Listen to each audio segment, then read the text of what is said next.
So in fact, my lords, we have no comparative in the world.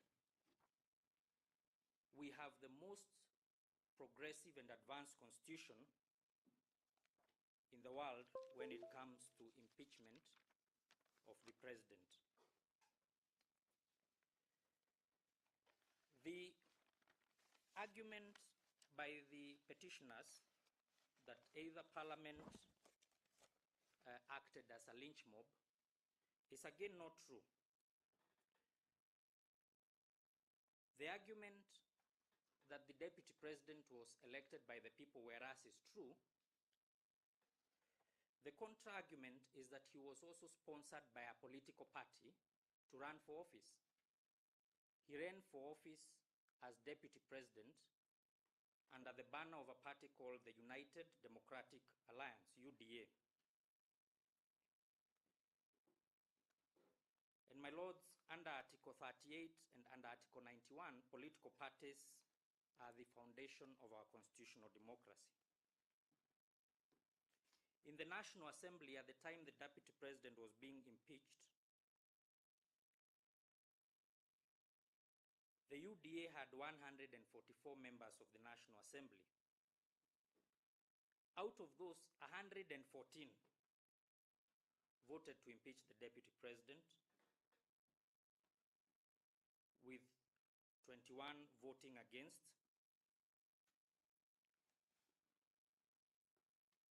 And it is our submission that it is clear that he had lost the confidence of his own political party to continue holding office.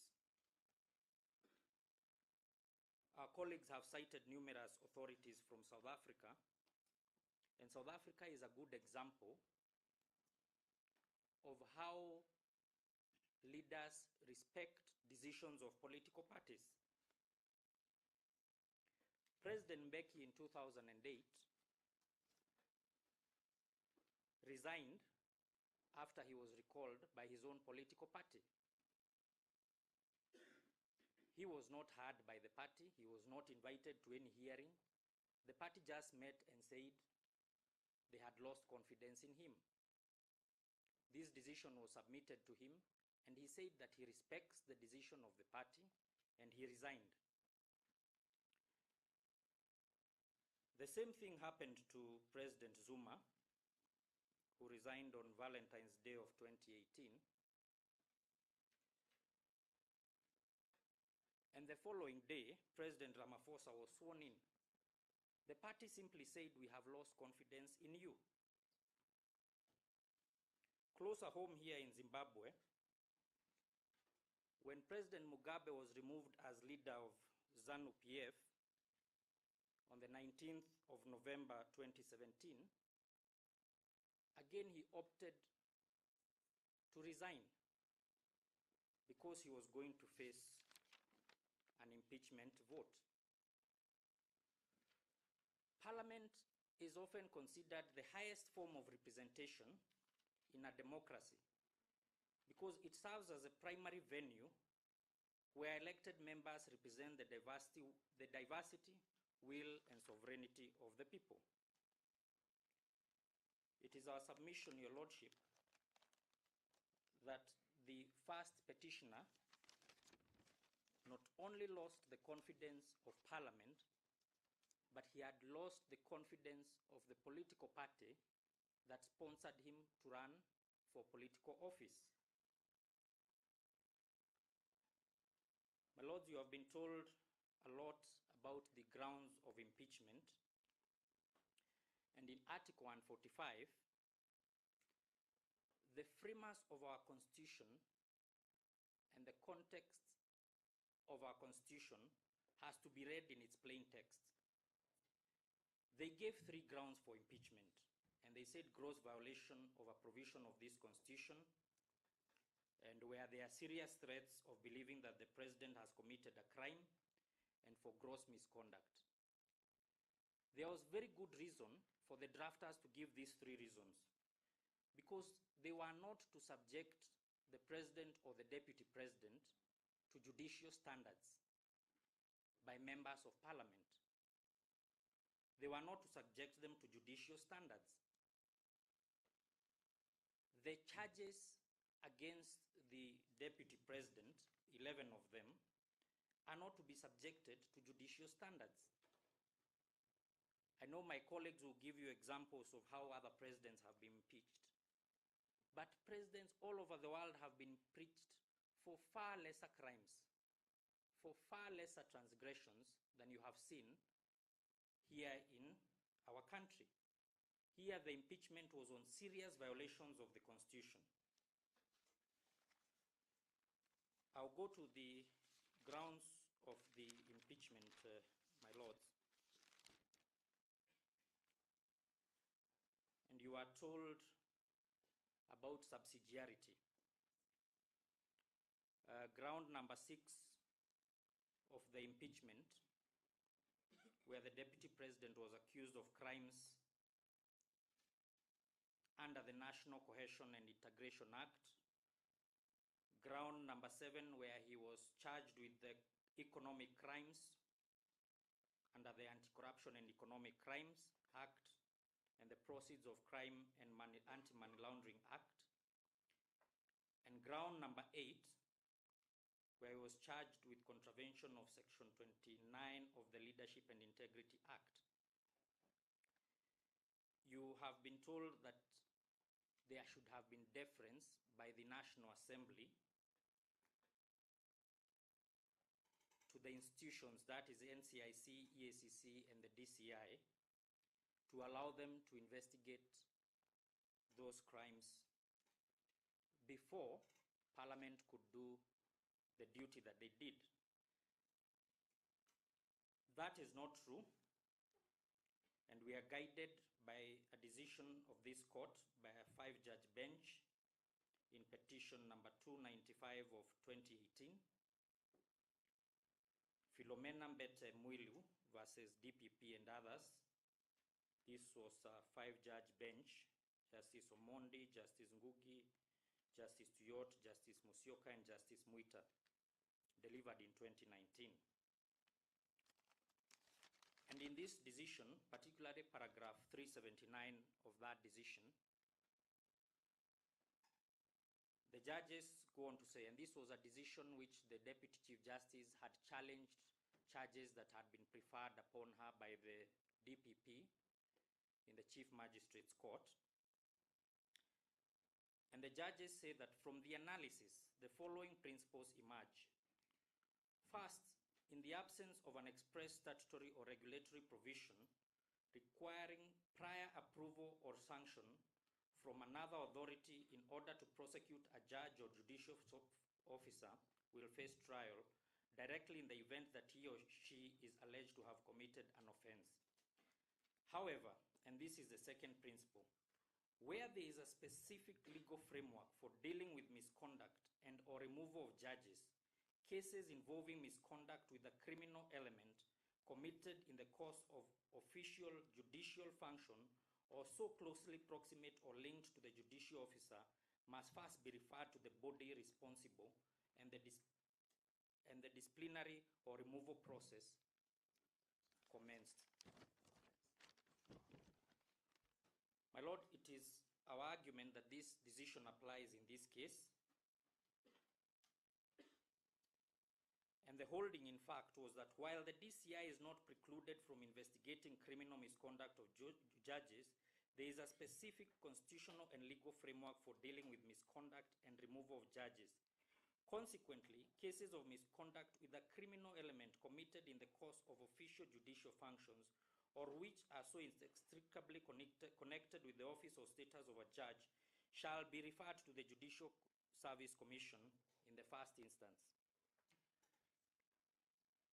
Your Lordships, it is our argument that this applies even to the office of the President and the Deputy President, that where there is already a mechanism of disciplining them, then that mechanism ought to be exhausted first and not the other way around. In fact, our Constitution does not contemplate a situation where the President or the Deputy President would be facing organs of security which are appointed themselves by the president. And that is why the Constitution then provides this mechanism in Article 145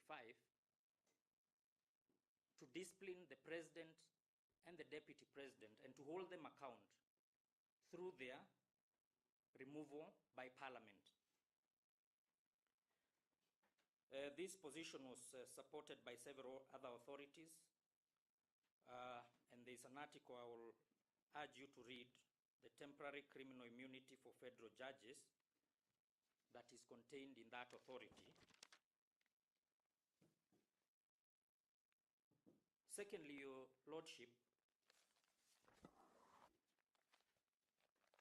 the petitioners argued, particularly in relation to ground number 9, that the National Intelligence Service ought to be under a civilian supervision. And whereas that is true, Article 239 provides that it is one of the national security organs, the other two being the KDF and the National Police Service. And in fact, in the composition of the National Security Council, and there are 9 people who sit in that council, it is only the deputy president who is not appointed by the president, meaning that the deputy president is very central to the running of that council.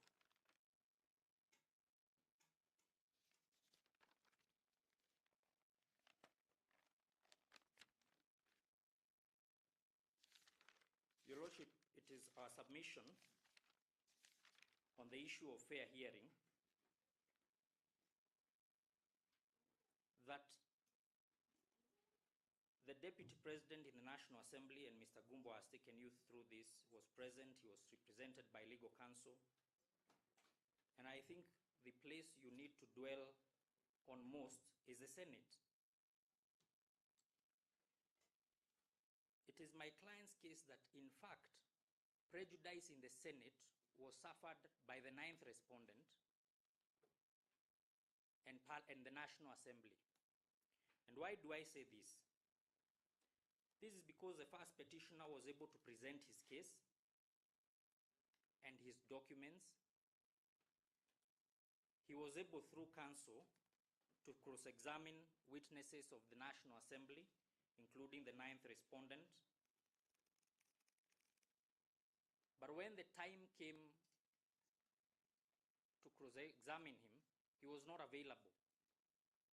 So the prejudice was not on him, because his evidence was treated without any cross-examination.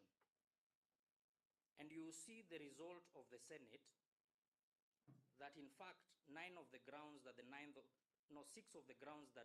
9th respondent had presented through the National Assembly were not confirmed by the Senate. And the reason they were not confirmed was because the Deputy President was not cross-examined. Nevertheless, of course, any of the grounds is enough to seal his fate. But there was serious prejudice, not by the Deputy President, but by the National Assembly.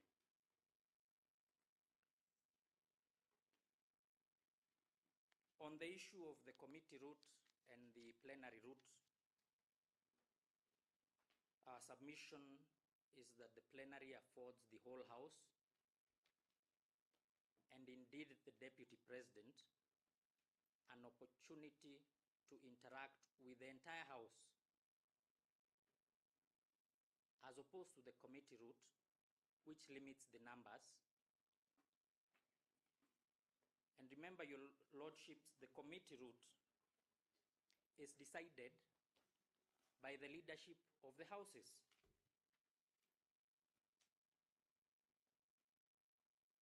So if the leadership of the Houses, the majority and minority, are working together, then they are likely to conspire to form a partisan committee.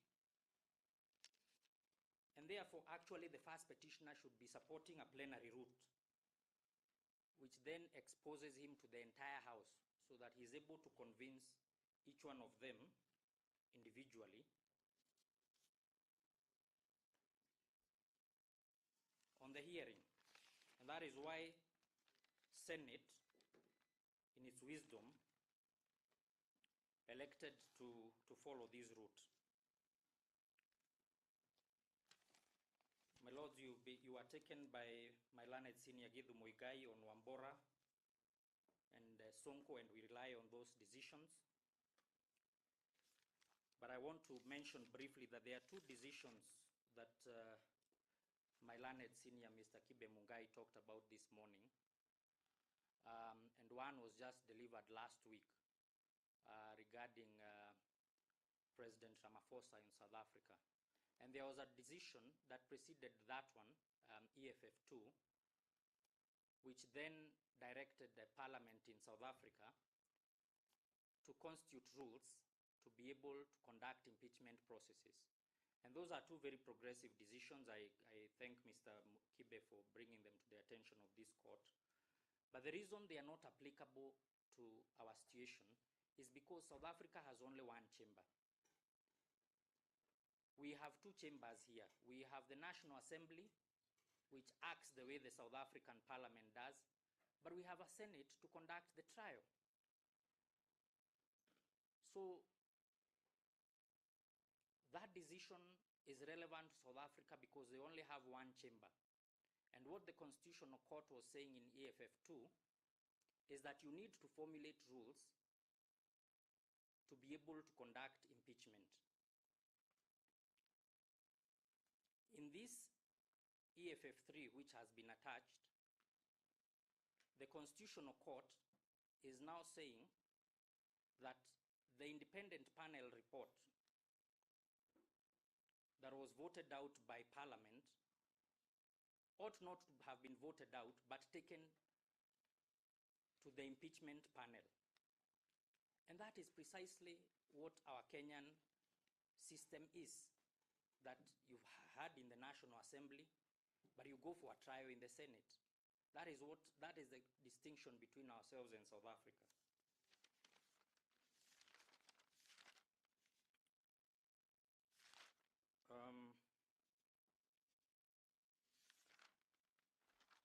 Your Lordship, on the issue of decisional independence of the judiciary, you have been told by the petitioners that there was indeed a complaint filed in the Judicial Service Commission by the first petitioner. Whereas that may be correct, if you look at the decision of Apollo Mboya versus Judicial Service Commission, petition number 204 and 218 of 2016, a decision by your brother Justice Korir, as he then was, this decision has talked very well about decisional independence of the judiciary. And if you get time to read it, you see that despite the first petitioner having filed a complaint in the Judicial Service Commission, it still did not warrant that he continues making attacks on the judiciary and the judicial officer in question. And that is covered very well in that decision. Therefore, your lordships and my lady, that is the humble submission of the 9th respondent. We urge you to dismiss the consolidated petitions. Thank you.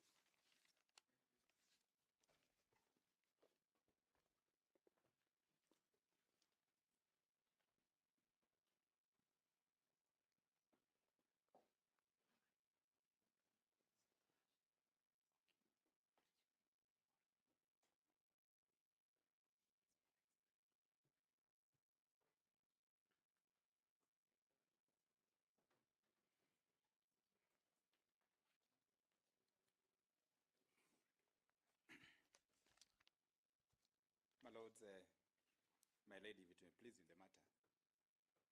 My name is Milimo. I appear, my lord, for the first respondent, as well as the 8th respondent, the Speaker and the Deputy Speaker of the National Assembly. My lord, my lady, I will be very brief. The first ground that I wanted to handle is a complaint against the Speaker that the proceedings were fast-tracked. And on that, I associate myself with the submissions of my learned colleague, Mr. Gumbo, that what the Speaker of the National Assembly did was simply to comply with the rules that had timelines, and that compliance does not amount to expeditious or fast-tracked disposal of the proceedings. And my lord, my lady, we rely on the grounds of opposition that are dated 18th of October 2024, and the submissions that are dated the 20th of April 2026. My lord, my lady, I'm only left with one issue, which was alleged by the petitioners, that generally the Speaker was biased against the first petitioner.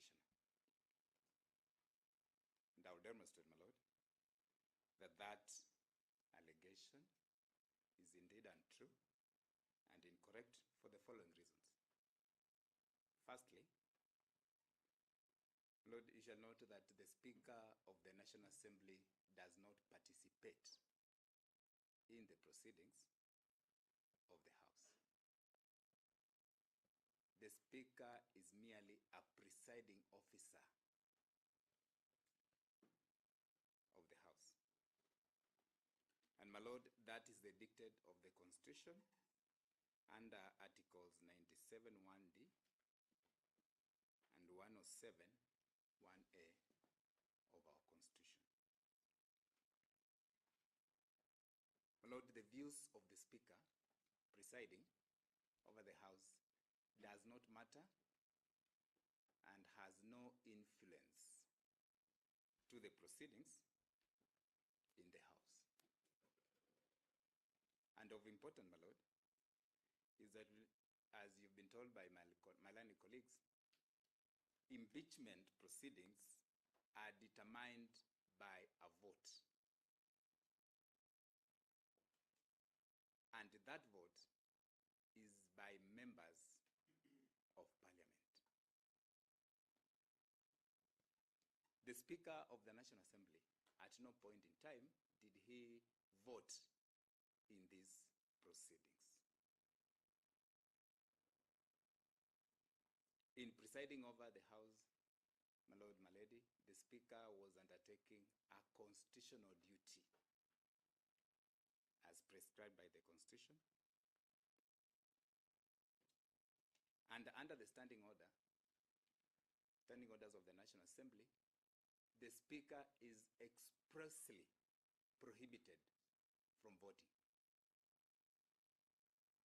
And although my learned senior, Paul Mwite, a former member of Parliament, knows this, but just for the record, allow me to refer the standing order that so states that position, and that is Standing Order 69 of the National Assembly. And allow me to read, my lord.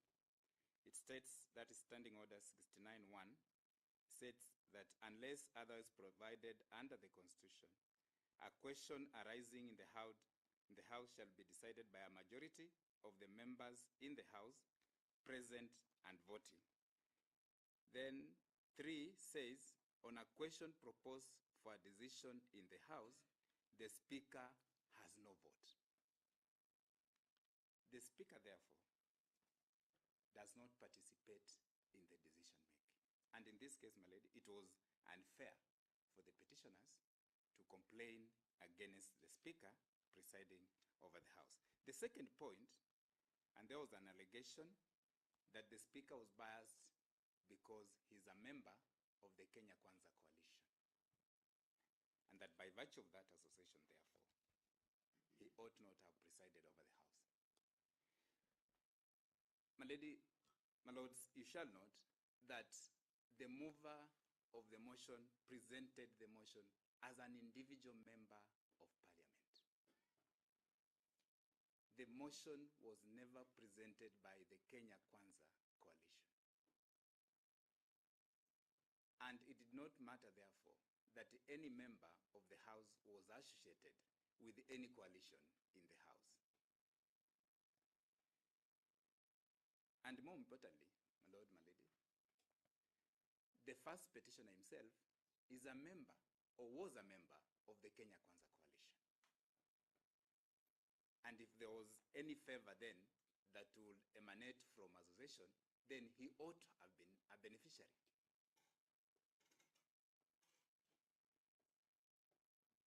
The association of either party to the coalition, my lord, my lady, you shall note that did not have any impact, as the voting was across the board, both by the members of the Kenya Kwanza coalition as well as the Azimio coalition. So association, therefore, did not matter. But more importantly, the mere fact that the Speaker of the National Assembly is associated with a coalition in the House is not unique. And that in itself does not amount to a biased presiding officer. And I'll give examples, my lord, my lady. In Tanzania, the Speaker of the Assembly is also a member of parliament elected in a constituency. In Uganda, the same position applies. The Speaker of Parliament is also an elected member of Parliament. Again, in South Africa, my lord, the member of Parliament is elected as a Speaker of the National Assembly. And that applies everywhere, including even in the Kenyan Senate. The Speaker of the Senate is associated with a political coalition. And therefore, it's not unique for the Speaker of the National Assembly to be or to have association with a political party.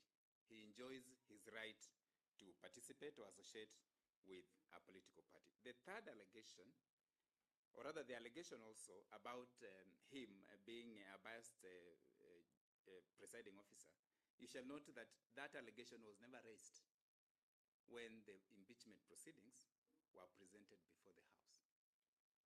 That issue only arose when the pleadings were filed before this court. Yet, we've been told here that the first petitioner was represented or was accompanied by a battery of lawyers who appeared with him before the House. The raising of this issue, therefore, before you, my lady, my lords, is an afterthought. It's just for the mere so, but without any consequences. The other point I wish to raise on that, my lords, my lady, is that the Speaker of the National Assembly never commented on matters relating to the impeachment proceedings before or during the impeachment proceedings. He never made any comment whatsoever. His position was and still remains that he had no fight. He had no dog in the fight. He had absolutely no interest in the impeachment proceedings.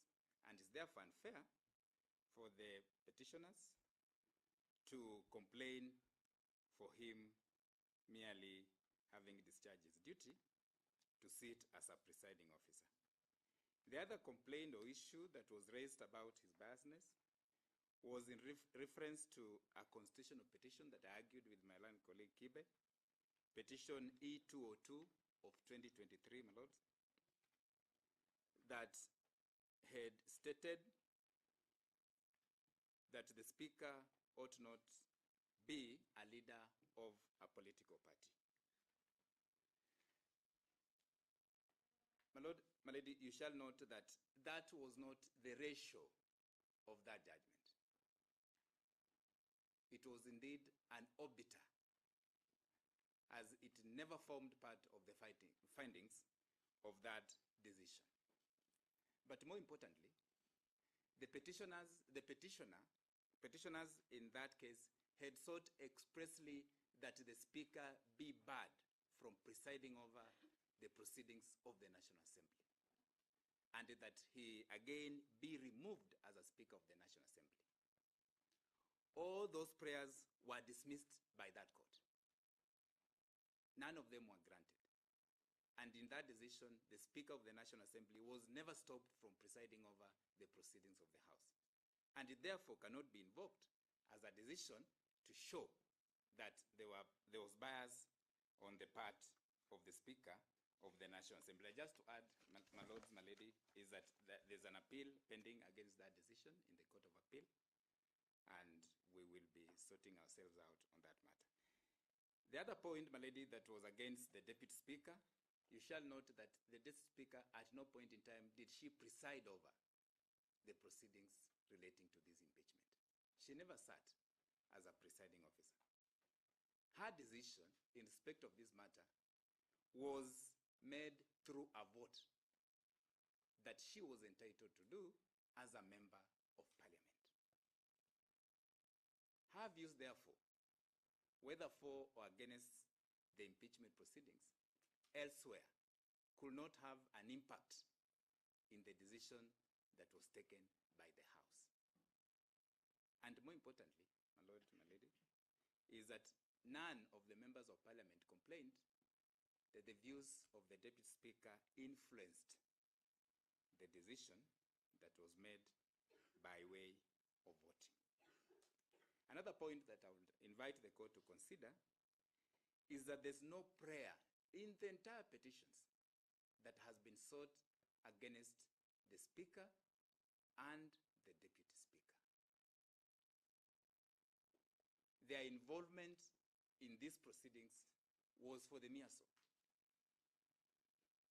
And if it were that then the petitioners were true, that they had an issue with the Speaker and the Deputy Speaker, they ought to have sought a prayer against them. There's none whatsoever before you. What the petitioners are doing, my lord, my lady, is that they are shooting in the dark with a name that somehow they'll hit the target. Unfortunately, the Speaker and the Deputy Speaker cannot be a target in these proceedings because they had no fight. There's no dog in the fight. My lord, lastly, you realize that these are the same petitioners that had filed recusal applications against this court. And indeed, they had raised issues of bias. What's the relevance of that line of argument? I wish my line colleague would have waited so that I showed the relevance.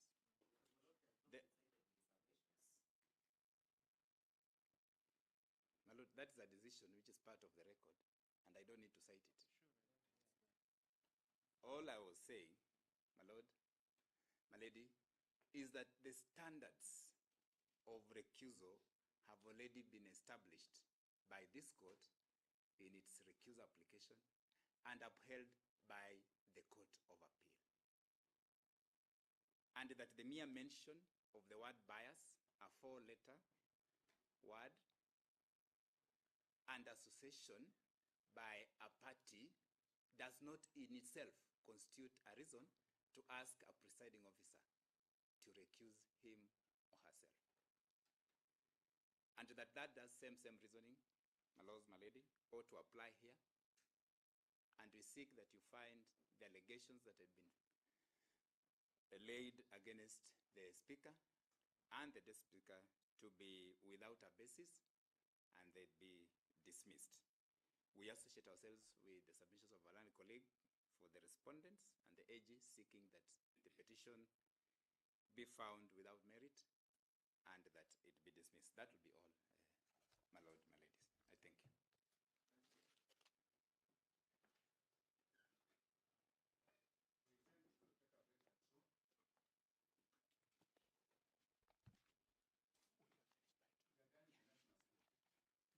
yet, my lord. For the National Assembly. Very well, my lord. My name is Elias Ouma. I'll address you on two straightforward issues, namely, whether the sub judice rule under Standing Orders 89 of the National Assembly and Standing Orders 103 of the Senate could be interpreted to bar parliamentary proceedings on impeachment where judicial proceedings are still pending. My lord, from the very outset, it's our firm position that this court could not and should not interpret Standing Orders 89 of the National Assembly and 103 of the Senate to bar the National Assembly from deliberating impeachment proceedings in the disguise of sub judice rule. My lord, we take this position based on three arguments. First, the very Standing Orders is not absolute rule. The very Standing Orders that provide for sub judice is not absolute. Neither is it automatic. My lords, my lady, the Standing Orders establishes a two-limbed threshold which must be satisfied conjunctively for the same to be invoked. My lord, for clarity, permit me to read Standing Order 89, 1 and 2 of the National Assembly, which is pari materia with Standing Order 103 of the Senate Standing Orders. My lady, my lord, under 89.1, the sub judice rule is established. More critical to note is its applicability and its definition under 892. It says, a matter shall be considered to be sub judice when it refers to active criminal or civil proceeding and the discussion of such matter is likely to prejudice its fair determination. My lord, from that text, the word "and" is carefully crafted. It is deliberate and restrictive. It provides a mandatory conjunctive element that for the preceding statement to ensue, then the petitioners ought to have established a level of prejudice. My lord, why do we say so? The Court of Appeal, and this is a decision we have cited in our supplementary list and digest of authorities, in Korir versus Republic, Criminal Appeal number E52 of 2023, had a chance to define the meaning of the word "and" when used in a statute. My lord, if you go through that decision, you will note, and with reference to this standing order, that for sub judice rule under 89 to be invoked, there must exist an active proceedings before a court of competent jurisdiction. Secondly, and more critically, there has to be a demonstrable likelihood of prejudice. Who then has the burden of proving this prejudice? And that takes me to my second argument. My lords, my lady, it's our submission that the petitioners at the time of trial in the Senate and the National Assembly had the burden of providing, by way of evidence or demonstration or through a preliminary objection at the National Assembly at a preliminary stage, the level of prejudice to demonstrate that the discussions and the debate on impeachment could actually impair administration of justice in the impending cases. Worth noting, my lords, my lady, in your previous ruling, this very bench provided the remit within which this court can intervene during impeachment. Those decisions are your decisions. And that's the reason why this issue was not raised in the National Assembly.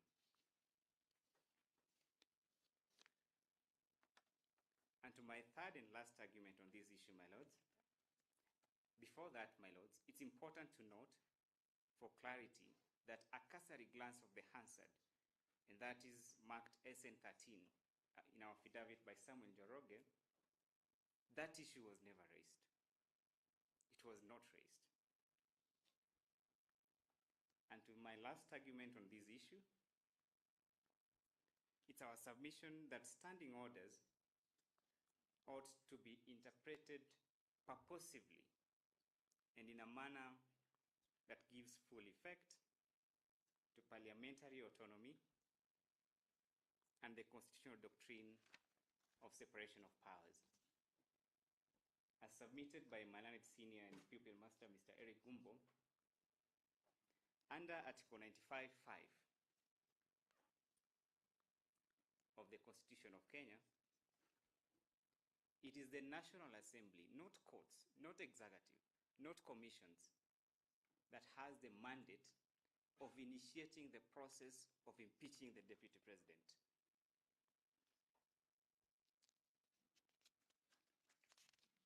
What does that mean, my lords, my lady? Under the doctrine of separation of powers, the rubrics of doctrine of separation of powers, and this has been cited in our list and digest, the Supreme Court in Mate, Justice Kariuki Mate and another, versus Martin Nyaga Wambora and another, 2017 EKLR, at paragraph 63. The court set the parameters within which various state organs must function. It provided 5, but of critical is number 3.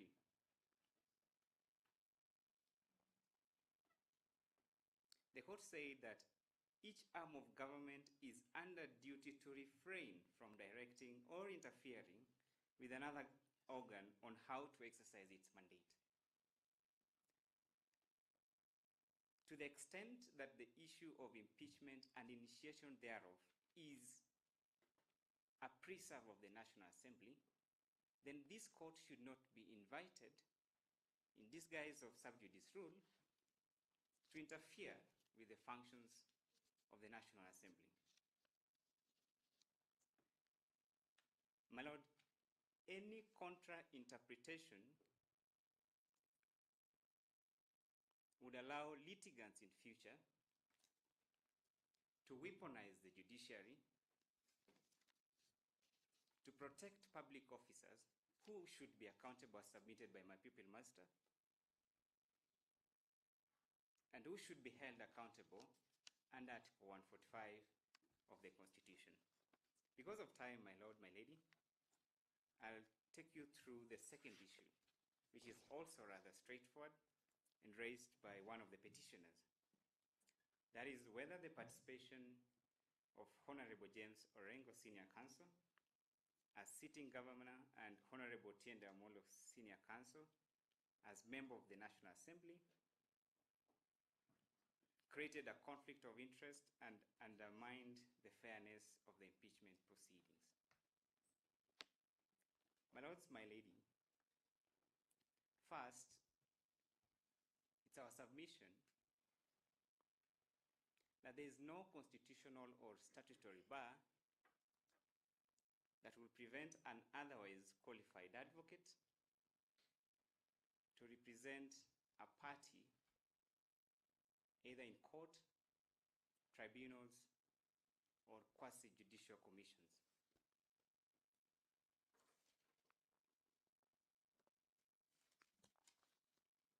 The only exemption that exists is where there are conflict. As submitted by Manad Senior, conflict requires evidence. Conflict must be demonstrated.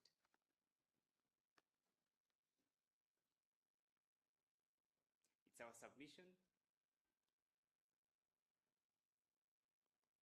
that the petition has failed to demonstrate by way of evidence that the participation of Honorable Rengo and Honorable Tenda Molo would prejudice and or result to an impaired proceedings during impeachment. More important to note is that this very issue has been determined by a court of equal status in John Okello Nagafa versus Independent Electoral and Boundary Commission, 2013 EKLR. What did the court say, my lord? The very subject individual was subject of that petition, that is Honorable Rengo. At paragraph 27, this is what the court said. The petitioner has not demonstrated before this court that Orengo has used public time in preparing for and participating in this election petition. No evidence has been shown to the court demonstrating that council's conduct this far is inherently incompatible or fundamentally in conflict with this role as a member of Senate. My lord, it is the petitioner's contention that the participation of these state officers contravened Article 77 of the Constitution. What does Article 77 of the Constitution say, my lord, my lady? Article 77(1) says that a full-time state officer shall not participate in any other gainful employment. My lord, to give effect to this provision, Parliament enacted Leadership and Integrity Act.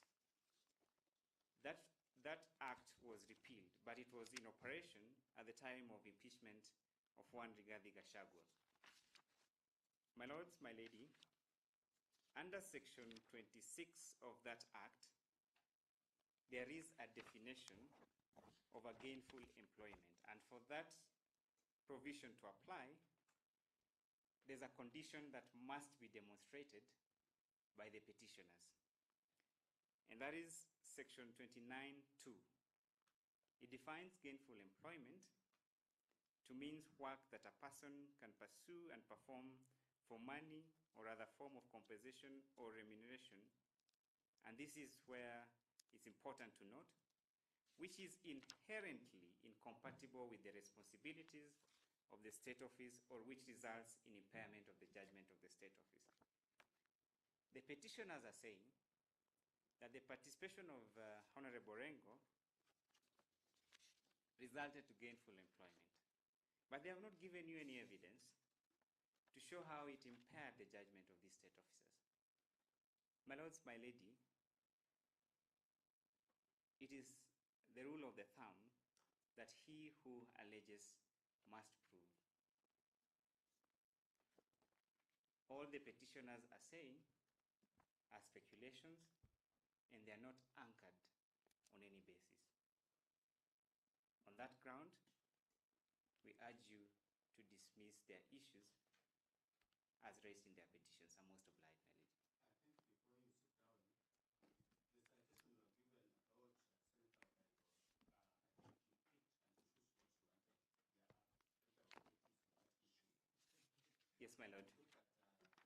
I think before you sit down, the citation you were given about Senator Orengo, I think you picked and you chose what you wanted. There are better objectives on that issue. Yes, my lord. Look at the case of Manduku SPPT. I did it myself and I made comments on that.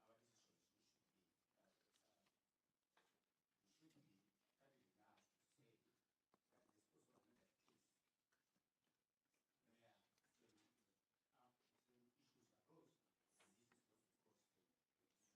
Yes, my lord. Just to distinguish that, my lord, Why did you not say about the I'm much glad, my lord. Most obliged, my lord, most obliged.